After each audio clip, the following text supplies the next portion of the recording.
I get it. Well, I'm so excited. It is a exciting time to come to you with a new author, someone I've just met. He's from my home state of Mississippi, or lives there now. So Larry Jasek, welcome. I'm so excited. Yeah, thank you. Thank you so much.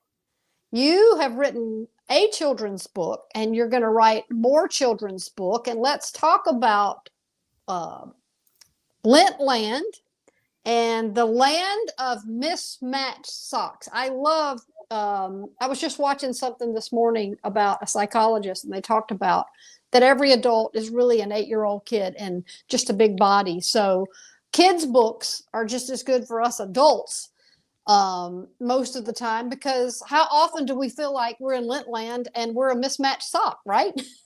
Sure. No, absolutely. I promise you, no one that knows me will argue that I'm not an adult in a kid's body. So, or vice So versa, a kid in an adult's body. So you're a family man, you have kids, you've raised kids, you have grandkids. Why the book, and why the title of the book?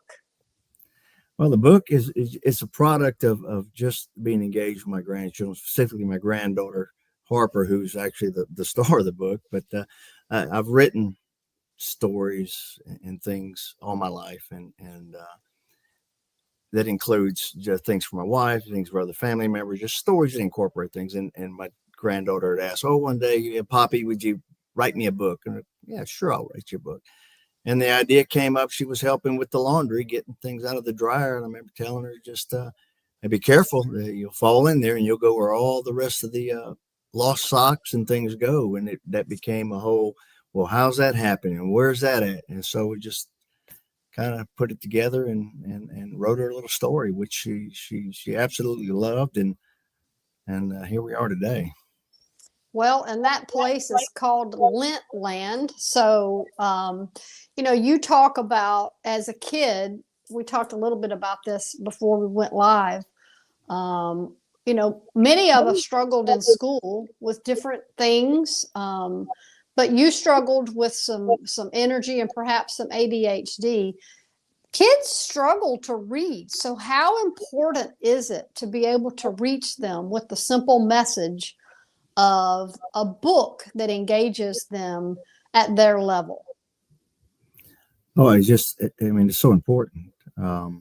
Again, like you said, I'm not diagnosed with anything, but I can look back and after raising children and being part of my grandchildren's lives, see some of their struggles and some of the learning. And I can look back again and see that I definitely had issues. Um, it's just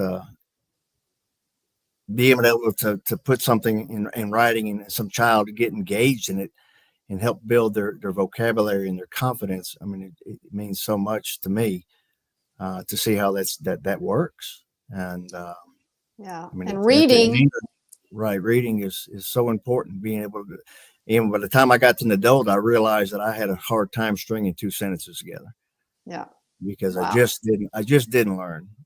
well, and I caught up all my life, but Well, and I think that, what happens with kids, second, third, fourth grade, maybe earlier, maybe later, but once they get labeled with a disability, I know this happened in my own family. My daughter's dyslexic. It's really hard. They begin to feel dumb. And the last thing you want to do as a parent or a grandparent is allow those feelings to fester. So, what you've done, and I think what is really great, is being able to reach kids with a book that help them to feel like they're not misfits. Because, one single solitary sock, we threw away a basket last week. It's like, oh my gosh, what do you do with these misfit socks? But a lot of times, those reading illiteracy can make a kid feel bad about themselves. So, how have you seen that wake a kid up and being able to read a book and say, you know what, I may be different, but I'm just as good as the next person, right? oh, sure. I mean, we all learn at different rates. I'm blessed to work around a lot of smart people. And like I always tell them, give me a minute. I'm a slow learner, but when I got it, I've got it. Mm-hmm. And the only thing you can do as a person that's achieved or succeeded in anything is pay it forward. I'll never be able to pay it back to the people that were patient with me or recognize something in me and help guide me. And, that's all we can do is pay it forward, whether it's within our own families or abroad, Hmm. with anybody. At the end of the day, we're all human beings and we're all Yeah. God's children. And the importance also of making memories around things like this. We talked about unplugging. We talked a little bit about, just that one-on-one time. And it's not just kids, it's adults too. The relationships that bring people to feel as though they have value, that they matter. It's really good to be able to unplug, whether it be on a book or whether it be eyeball to eyeball. I mean, as you're dealing with your kids and grandkids, now that everybody's getting a little bigger, how important is it to be able to connect via real relationship? It was just, I mean, you look at technology, and I like to hold up a phone and say, this is one of the most amazing inventions in the world. It's Mhm. also one of the worst. It is. And that you look around and everybody, I'm surprised people just don't walk into each other all the time because they're I all know. buried in the tablet or in the phone. And when you look at family, it's so easy, it seems like, to go, here, look at this, and while the parent or whoever's looking after them is doing whatever they want to do. And that's almost very selfish. And so it's so important to give them a book. I mean, golly, tablets are easy and they're neat and they're great, but they can get abused. And having a tablet, a book on a tablet would be great, but we allow these children to dig into everything they don't need to, and to take those things away from them, and have an opportunity at the dinner table, whatever, and engage them Yeah. and make them part of something. And the pace of which a tablet goes by, as opposed to the pace of which you read words, then the words are slower in a book than on a tablet. But that's a good thing, right? Because then you've got it. I mean, it just feels like everything's flying. Oh It's in gosh. fast forward mode. And when you sit down, I love to read. And part of that is because I can read at my own pace. I can read what I want to read, and there's nobody saying, hurry up and get it done. So I think that's so important, that the pace of a book is calming. No, you're absolutely right. I always I joke, but I'm serious when again, it takes me a minute to learn to read or whatever. And I always say, like, I can read Jack and Jill went up the hill, and it takes me a minute. I go, oh, Jack and Jill went up the hill. Is we all process differently, and that book, like you said, allows you to go at your own pace. And then, I guess maybe the reason I'm a little slower is that, while I'm reading that, I'm jumping. I vividly and visually in my mind impart everything I read, and that's a gift for me. Mm-hmm. It's Mm-hmm. always, I've been able to just transport in a book somewhere. I didn't need Mm-hmm. all the colors and pictures. It may have been slow, but I was able to do it, and that was just such an imagination builder for me. And Yeah. what's funny is, throughout this whole process, notifying some cousins or whatever. I've got 17 or 18 cousins, and, oh, you were such a great storyteller when you were a little kid. And what they mean is I was a wonderful liar that just really didn't care about the facts. And so, you make your own stories.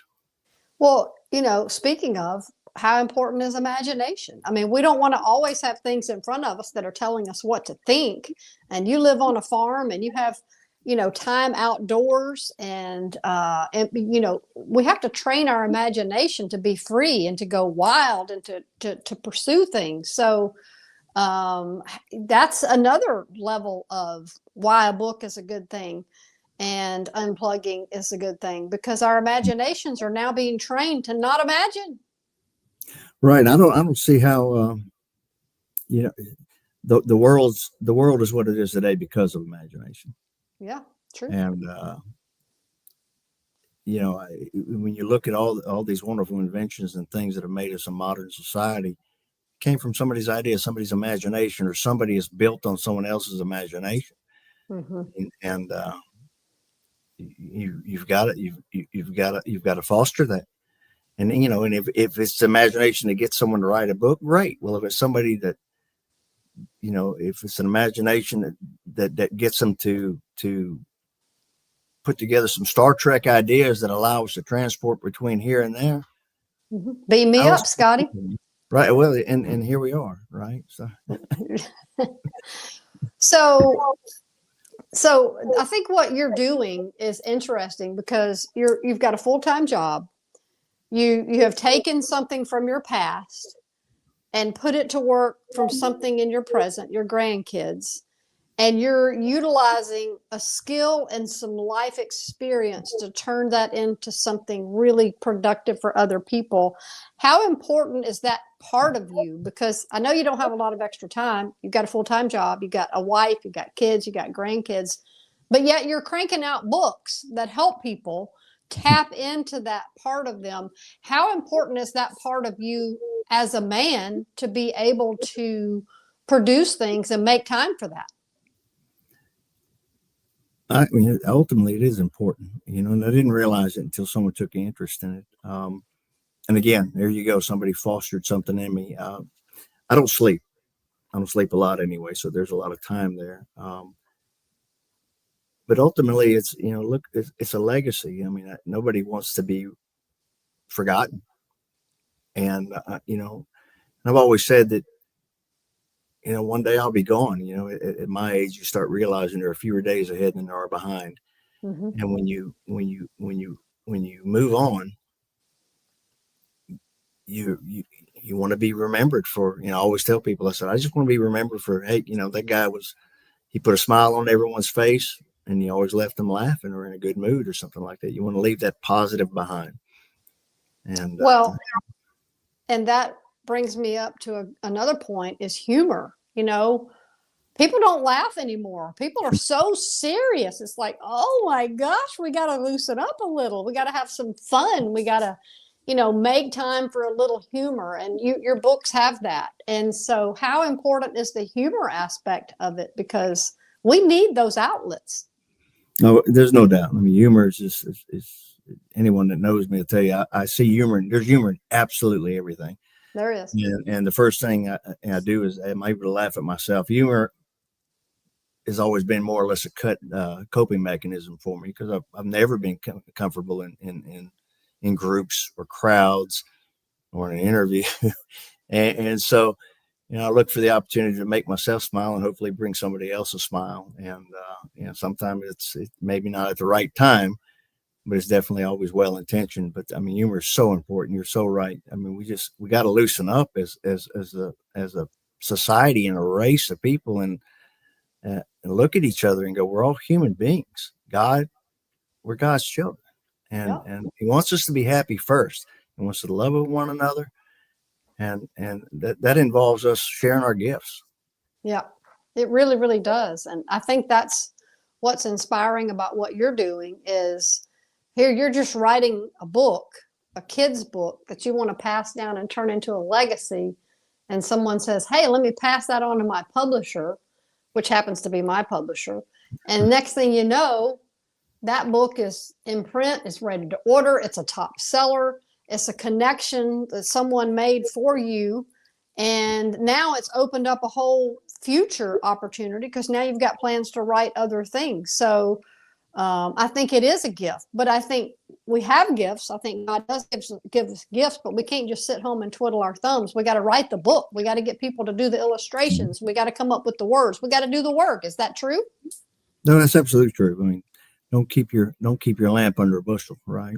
Right. And, don't keep your light under a bowl. That's right. That's right. And so, I mean, and share it and encourage others and pay it forward. I keep saying it, pay it forward. Yeah. I didn't get here if someone didn't pay attention to me or somebody didn't encourage me or someone didn't foster me. I'm fortunate to have had a wonderful growing up and had to rely on imagination. And, so many kids are going to lose that. I know. And I think that's so sad because, I mean, at our age, that's all we had. Go outside and play. If it's two sticks, you built a fort, whatever. I think that's part of who we are. And I think that's part of what, as parents today, need to hold on to. So now that you're on the grandkid end of things, what do you say to families, young families that are facing this technological age? I mean, it's okay to not do all that, isn't it? Well, sure it is. And I can look back as a parent. You're struggling, right? You got kids. You're trying to make a living. You're trying to build a career. and there's so many opportunities that I missed. I can look back and go, oh, I should have spent a little more time doing this or that. And if you can just recognize that cue and stop for a minute and go and live that moment with your children or your family, that is just so important. And so, I think that's one reason God gives you grandchildren, so you can step in there when you see your daughters or your son going. You're so busy, like one of my daughters is just so busy, and actually Harper's mother, and so we're able to step in there and number one, build memories for us and her, and then be that surrogate parent while she's trying to build her life. And then at the same time, hope she recognizes what we do for the children and emulate, right? Yeah. And emulate. I get it. We're all busy. Right. And it's so hard to recognize when it's time to stop. And children they beg for attention. They beg for leadership. They beg for guidance. Yeah. Well, kids are going to get your attention, whether it be positive or negative. And I've said that to many parents. They're going to get your attention. It's better to give it to them than them to demand it, and they will if they have to. And as much as we talked about technology, I mean, it's here to stay. We're not getting rid of our phones. We're not getting rid of our tablets. It's part of what we do, and it's a good thing, like you said. But I think being disciplined in the fact that at dinner time or certain times you're reading a book, you're doing things together, you do unplug, you do pull away from that. Nothing is necessary, and most things are not necessary. And it does create a legacy, and it does build memories. And I think that's the key point as us grandparents realize the importance of, right? You see that every day. Oh, sure. And you say something that strikes and I wouldn't say nerve, but such a high spot with me, building memories, not just building our memories. You're building those children's memories. Yeah. Again, we're not going to always be here. And I can look back at my own grandparents and the time I spent. It's such a fond memory. Yeah. And memories with my own parents are just so fond of it, and it made me who I am. Yeah. And so we have that power to mold. Yeah, we do. Those little eyes are looking at us and make them look at something that's so positive and so loving. Well, and I think books and stories are a great way to build that legacy. And so your book when did it come out? It just came out? It came out the 21st, just the other day. And it's already a top seller. Do you have it in front of you? Can you hold it up? I wish I did. I actually ordered my own copy. I don't have a hard copy. So that's so funny because we as authors are always waiting on our own books. I had to do that with one I just had come out, but I put it in the little I put it in the little thing that we did, but it's an adorable book. It's so cute, and it is the whoever illustrated it did a great job, and so it's available on Amazon. They can pull you up as an author, right? That's correct. Mm-hmm. And then you're going to have more books come out, a series of 6. So we're going to keep an eye on that. But if you want to go to Lint Land and find all those mismatched socks, then you're going to go on the adventure of a lifetime with Larry's new book. So everybody go to Amazon, get it for a Christmas gift. It'll be so much fun, and it will make a child smile, and it will bring families together as they read the book together and talk about what's important in life. Yeah, that's the point of it all. And the other 5 are written; they're all in line to be released. And I enjoy writing them and being inspired to write them. And so I hope it brings that smile and brings that curiosity into somebody's mind to go do it for themselves, or go have the confidence to do it. I mean, I always tell people, if I can do it, anybody can do it. And that's right. And I'll put the link to the book in the comments, so anybody that wants to order it can click right away and do that. Well, Larry, thank you so much for joining me. Thank you so much for writing this book, and thank you so much for sharing your story. And hopefully we can come back after some more have come out and do this again, because this is always fun to talk about how to tap into a child, a family, an adult in the creative relationship building phase of all that we do. And I think that's the key part of your book, and families keeping that core communication open and intimate. I look forward to it in the future. That's my goal now, is to be here again. That's right. Okay. Well, thank you so much. Everybody have a great day. And I'll put the link in the comments so you can get it. So signing out, everybody have a great day. Thank you. Thank you.